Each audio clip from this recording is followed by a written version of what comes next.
Supergirl is a true hero of National City and undeniably has a strong moral compass.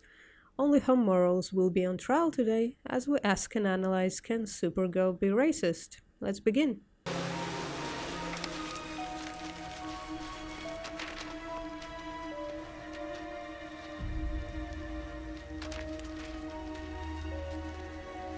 To all true children of liberty who believe this country is ours, we must resist the alien scourge. This is a manifesto.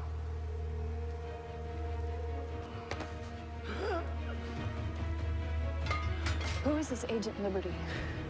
We all are.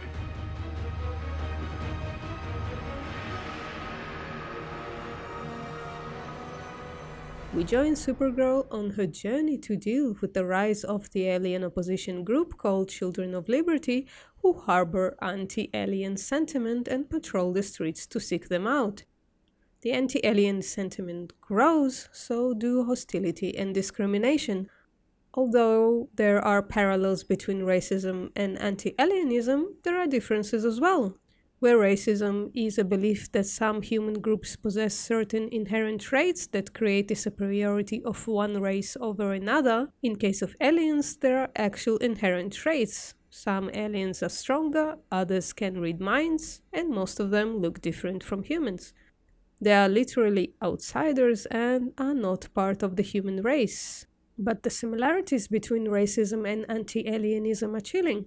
The persecution of aliens, the creation of dichotomies, the linguistic patterns, and the justification of difference in treatment all are uncannily similar. The victims are different, the reasons are different, but the belief construct and the result of both of those beliefs are the same. But this week is special. No, we don't want any roaches crashing people's Thanksgiving dinners. Roaches? It's pretty heavy language, and I would really appreciate it if you didn't call aliens roaches in my presence. That's what they are. Or do you just classify them that way so you don't have to deal with the fact that they're living, breathing beings just like you and I? It's fun, because I've seen you decimate quite a few of them yourself as guardian. I also fight against humans that break the law. The tactic here is common in both racism and anti-alienism. The minority group is being downgraded from the status of human or human-like to the status of an animal. Dehumanization is done so that what we usually do to animals could be done to humans. For instance, people in concentration camps were called pigs, and the survivors often described their voyage to the camps as one of cattle to slaughter. In fact, windowless cattle wagons were used to transport Jews and others to the camps, and they were packed in the cars as cows would be packed in the name of efficiency. In this case, aliens are called roaches, presumably because they are perceived as invasive and thus can be dispassionately crushed. The same tactic is used when it comes to animals who are classified as purposed for food. They are downgraded to plants or objects so that what we usually do to plants or objects can be done to animals. This is one of the tactics of speciesism. Farmed animals are described by distancing names of the foods they will eventually become, and euphemisms such as harvesting or processing are used to describe the transition from a living, breathing being to the product. This common tactic disregards the traits that aliens, humans, and animals have, which are the same traits the members of the opposite group also have. The racist needs for those traits to not exist, otherwise the commonalities might be more powerful than the differences. In the mind of the racist, the member of the minority group stops having those traits altogether and becomes what they are equated to. An alien becomes a roach, a human becomes a pig, a cow becomes beef. The reasoning behind employing those tactics can be different, but the result is the same. Hi, Ben Lockwood. It's very nice to meet you. Most were surprised by this Children of Liberty manifesto. However, former history professor Ben Lockwood had a little more foresight. Throughout history, the downtrodden have found ways to make their voices heard before the mainstream forgets about them.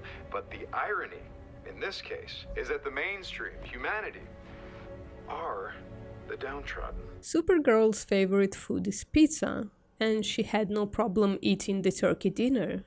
In fact, none of the characters recognized their own speciesism, not even while participating in heated and multifaceted discussion about the morality of condemning someone for being different. For example, these two characters had a conversation about consent while one of them was sharpening a knife to carve a turkey with.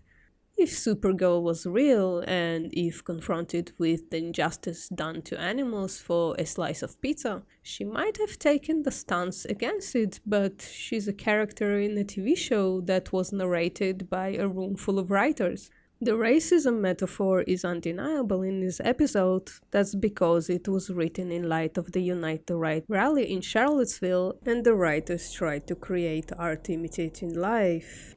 I guess none of the writers made the second-tier connection to the invisible living breathing victims, and all the beacons of morality in this episode, as complex as they are also stuck being painfully speciesist.